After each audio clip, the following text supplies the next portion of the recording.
Hola, ¿qué tal mis queridos hermanos y amigos? Qué gran bendición poder estar nuevamente con ustedes compartiendo mi cuaderno espiritual. Este trimestre estamos hablando acerca de bienaventurados, las bienaventuranzas. En las semanas anteriores hemos hablado acerca del reino, de las reglas del reino. ¿Por qué? Porque las bienaventuranzas tienen que ver completamente con el reino de Dios, con el reino de los cielos. Este día comenzaremos a hablar de las bienaventuranzas y comenzaremos con la primera de ellas, los pobres en espíritu. Durante esta semana estaremos viendo algunos pasajes bíblicos que nos ayudarán a entender qué significa bienaventurados los pobres en espíritu y qué nos lleva a ser bienaventurados. Comenzamos con Santiago capítulo 4, versículo 6, que dice: mas Él da mayor gracia. Por esto dice, Dios resiste a los soberbios y da gracia a los humildes. La carta de Santiago es una de las epístolas más prácticas del Nuevo Testamento.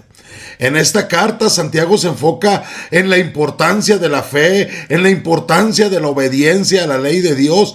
Y en el capítulo 4, Santiago se está enfocando en la importancia de mostrar humildad y sumisión ante Dios. La carta de Santiago se escribió probablemente en la segunda mitad del siglo I después de Cristo y estaba dirigida a las comunidades cristianas de Judea y posiblemente también a las comunidades cristianas en la dispersión. La carta de Santiago se caracteriza por su enfoque en la práctica de la fe, en obedecer la ley de Dios. En Santiago 4, Santiago se enfoca en la importancia de permanecer humildes ante Dios. Santiago 4:6 cita un pasaje de la Biblia hebrea, Proverbios 3:34, que enfatiza la idea de que Dios se opone a los orgullosos, pero da gracia a los humildes. Y este pasaje se utiliza para enfatizar la importancia de la humildad y de la sumisión a Dios. En los versículos anteriores, Santiago 4, del 1 al 5, Santiago se enfoca en la importancia de la sumisión a Dios y la necesidad de evitar la amistad con el mundo. En los versículos siguientes, versículos 7 al 10, Santiago se enfoca en la importancia de resistir al diablo y la necesidad de humillarse ante Dios. Nuestro pasaje dice, pero Él da mayor gracia. Esta frase se está refiriendo a la gracia de Dios, que es mayor que cualquier otra cosa. Dios es un Dios de gracia, Dios es un Dios de misericordia. Pero también el pasaje nos dice que Dios resiste a los soberbios.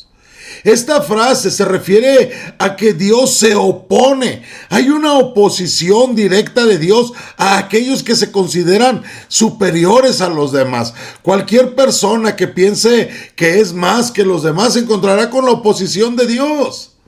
Porque Dios se opone a la arrogancia, Dios se opone al orgullo. Pero Él da gracia a los humildes. Y esta frase se refiere a la gracia que Dios da a aquellos que se consideran humildes, a aquellos que se consideran sumisos. La gracia de Dios estará con aquellos que se humillan ante Él. Por eso es bienaventurado ser pobre en espíritu. Pobre en espíritu significa aquel que es humilde y Dios le dará mayor gracia.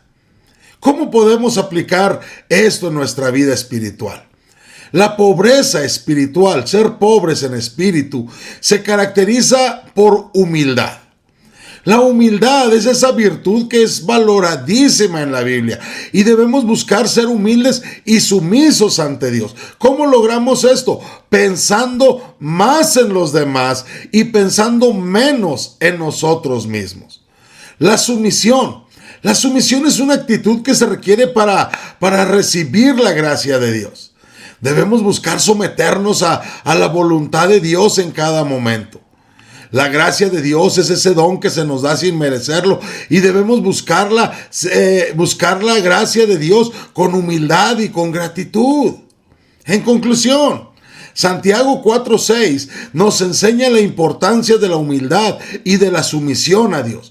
Y debemos ser humildes y sumisos ante Dios para poder recibir de su gracia y de su misericordia. Bienaventurados los pobres en espíritu. Que el Señor te bendiga.